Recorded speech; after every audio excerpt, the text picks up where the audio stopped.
Hello everybody. I've been asked to do a video on installing a decoder in a locomotive. So this used to be one of my own locomotives, and I sold it to a friend of mine, Paul. So he wants to upgrade it to a version 5 ESU decoder, which is the 58921, and a scale sound system speaker. So we're gonna, this shouldn't be too bad. This decoder has the power pack built right into it, so there's no reason to put any other kind of capacitor or anything else in. It's got all the capacitors built right onto it, which makes it nice and easy. So first thing we're gonna do is pop this cover off very carefully.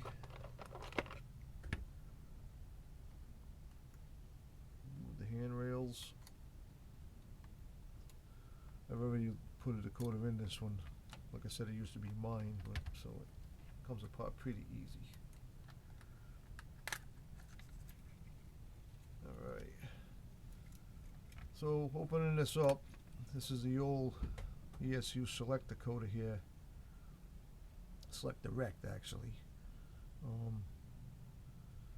And this used to have a capacitor in it, but doesn't have it in there anymore. So we're gonna pop this old decoder out of here, and then we can get rid of the reed switch that used to be in here with the old capacitor. Let that out. Come on, it's sticking to me. And we fire up the soldering iron here. Alright, so we're also going to remove the speaker out of here. This should be should come off pretty easy. So I use it.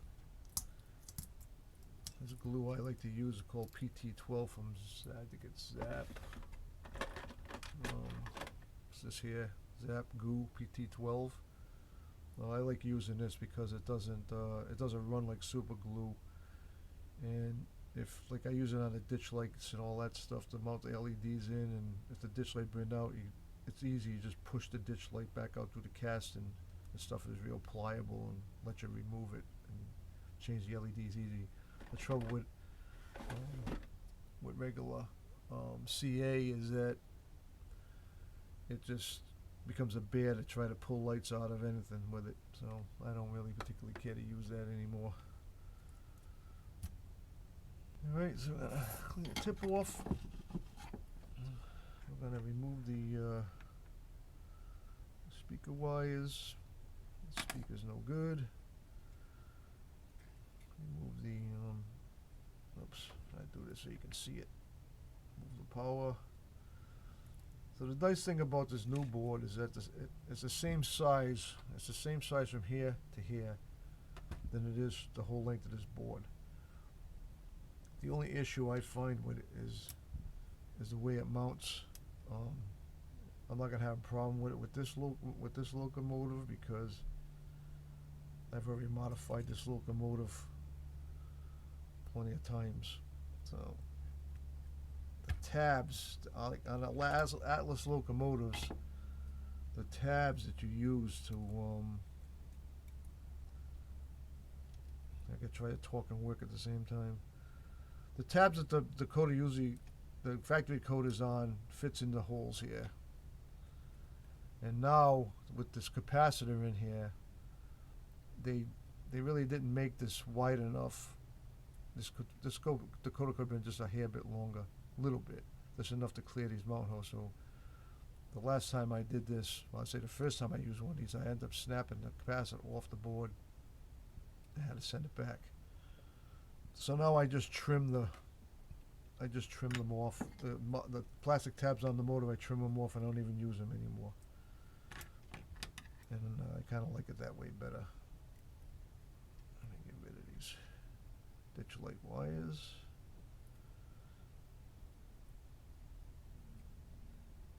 Yeah, my soldering gun runs about between 600, 610, 620.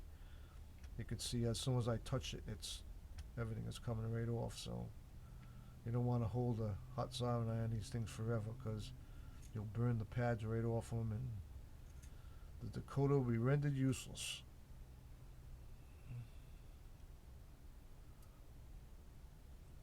These wires, they get smaller and smaller.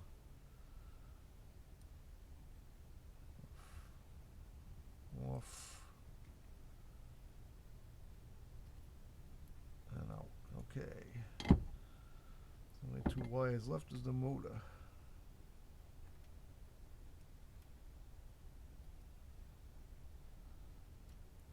Alright. Then just take the board, pop the board off. So you can see that it's the same exact size. Nice. So you just got to be careful of these here capacitors, because it doesn't take much for them to fall off there. So I'm going to replace this two-sided tape, which is still pretty sticky. Some new stuff. I like to do stuff with new stuff. I don't like using the old stuff. So these are the tabs I was talking about. Normally they're a little bit higher, so this decoder just snaps right on and pulls it tight. But with the way they did this, they kind of, this wasn't really, they kind of missed the hole. So, I mean, it's close, but with this capacitor in a way, it's just almost impossible to get it on there without breaking that thing off. So, I learned that the hard way. So we're gonna use the tape. Tape on the motor. Peel that off. Now with these boards, you got to kind of look at the instructions to figure out which way that board's supposed to face.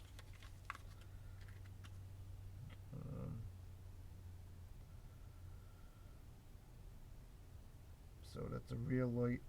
So the rear light is marked here, right there, rear light, and this is the front headlight, FL. So we mount this decoder in like that.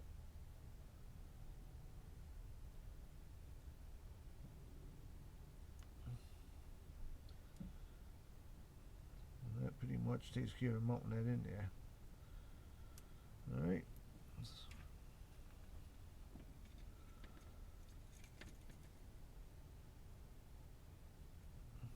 So now we're going to get our soldering iron again. We're going to start soldering down these pads.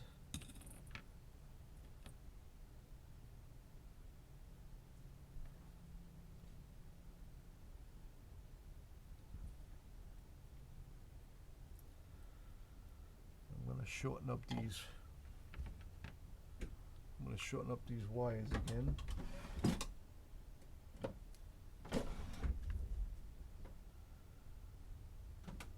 I don't like leaving the wires too long.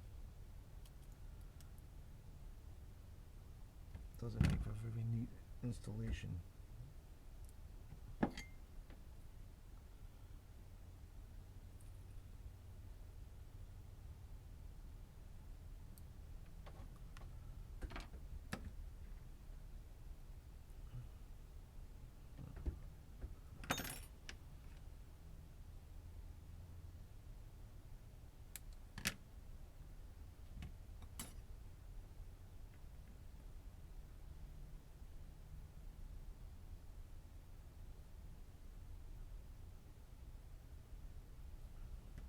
One.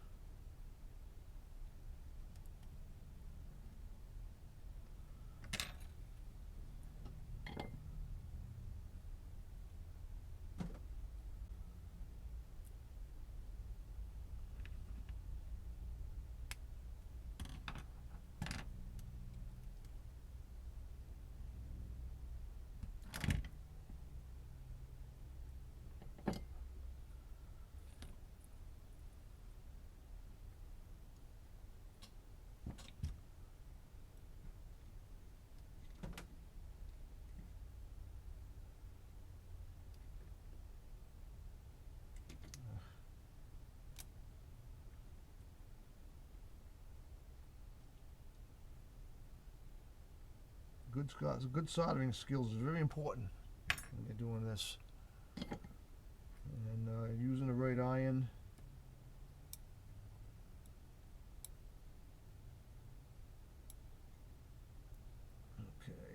takes care of the back ones.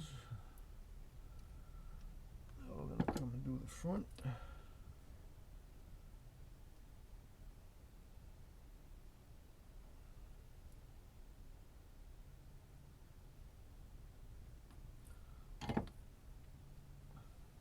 Now I should have showed you on the instructions. It's a pretty good. I do this all the time, so as you can see, it gives you all the marks, all this of all the pads where they are. They're a lot different than the old decoder. But it's pretty much the same stuff. It just, they make these boards, small, more compact, and they have to scrunch everything together, but it works. But the instructions are pretty good from them people from the ESU. So let's see.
Takes care of the front pickups.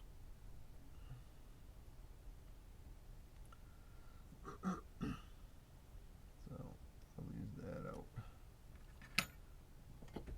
And put the motor leads.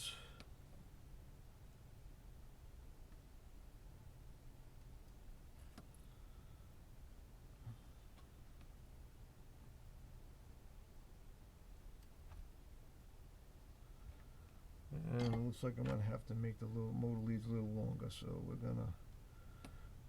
I gotta make a few of these wires a little bit longer. So I'm gonna pause the video, and I'm gonna take care of making these wires longer, then we'll be right back.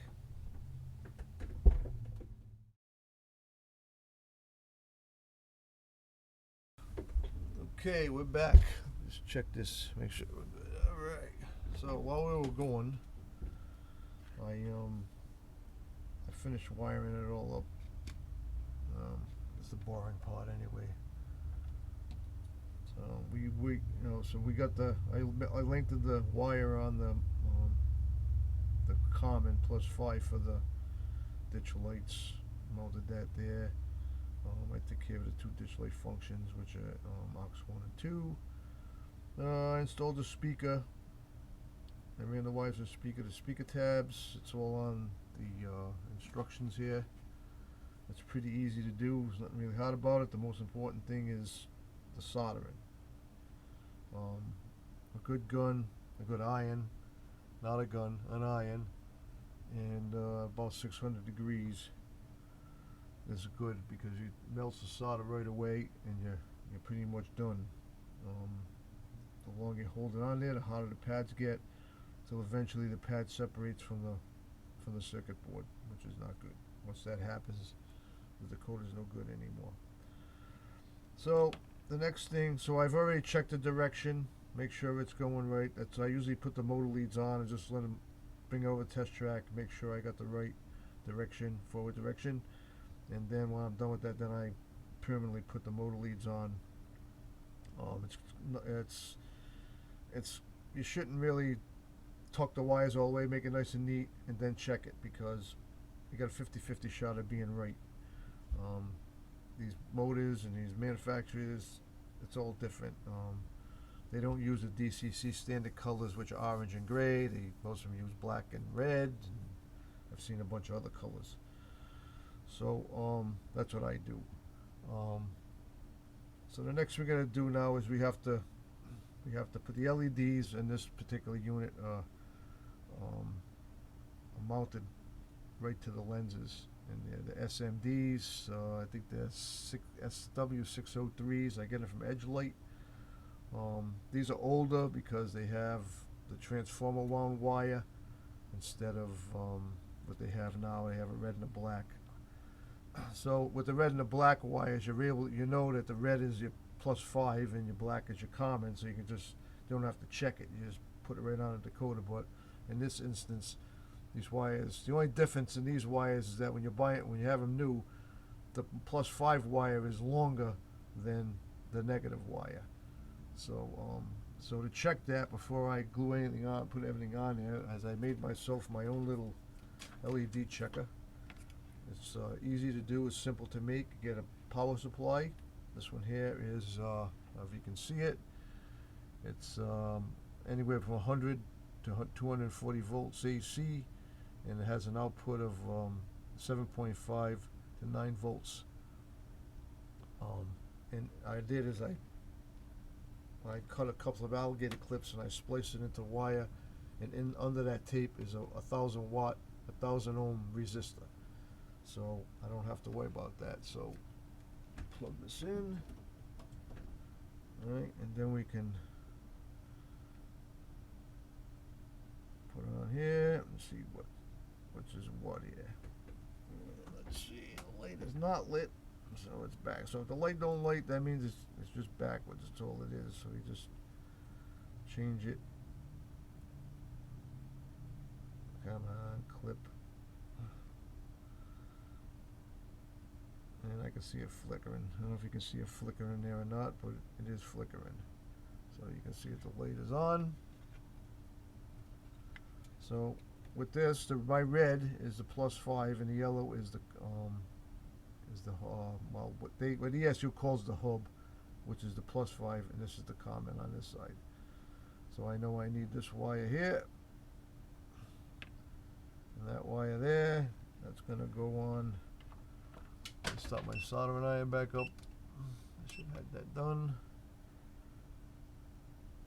I'm just gonna slide this under there so I know which one's that. Which one's a +5 on that one. And then we'll do the back.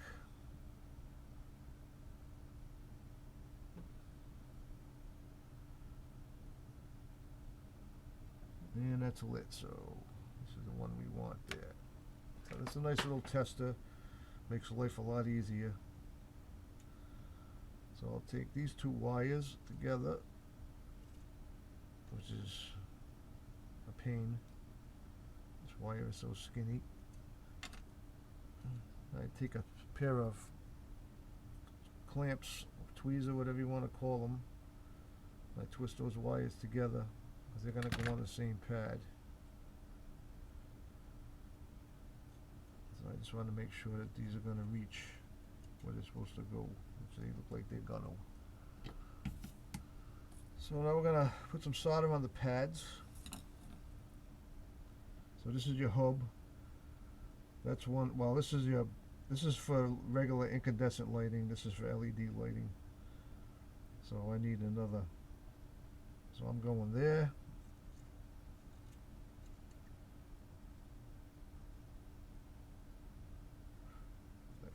Off, and then the front pad.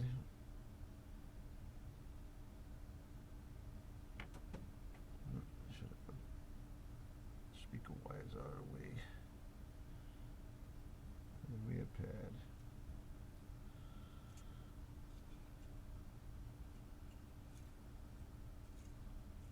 Let's see, we got the right one here. Separate these.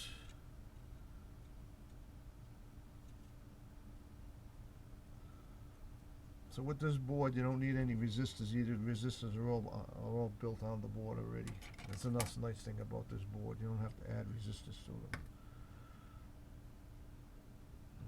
Where are you? Can't see you. There you are.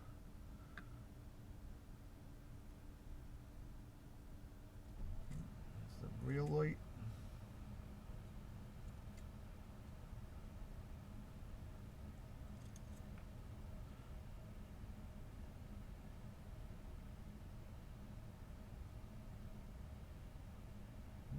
missed.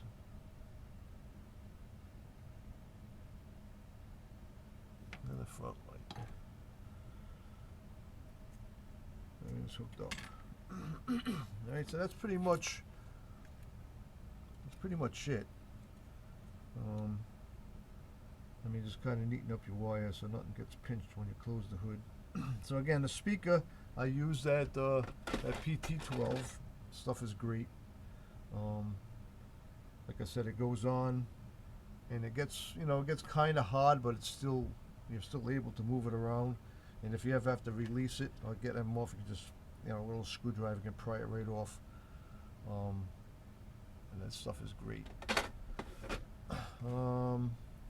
As far as everything else goes, so now we're gonna close it up, and I'm going to put it on a programming track, and we're gonna put some sound files into it, and then we're gonna come back again. So let me get this. Well, we can close it up anyway. So very important to make sure you get the wire in there so it doesn't pinch on nothing. It should close right up. And that's it. That's down. Put the railings back together.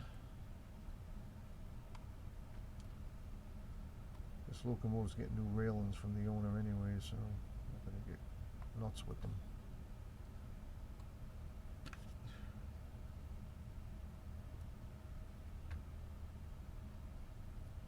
Okay, those back on there. So we're gonna get it on a programming track, and as soon as I get that ready, we'll be back.